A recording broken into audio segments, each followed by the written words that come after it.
এই আমি এসেছি বাড়িতে, আজ ঢালাই আছে। এই দেখতে পাচ্ছ আমি যাচ্ছি, এই ধামা নিয়ে ঘুরে আসছি।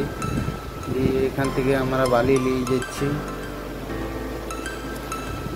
এই আমার দাদা বালি নিয়ে যাচ্ছে। এইবারে আমার লোক ভর্তি করে আমিও নিয়ে যাব।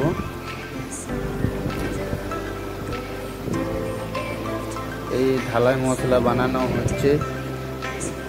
তারপরে এই মশলাতে যে ঢালাই মশলা বানাই করে এবারে ঢালাই হবে স্টার্টিং।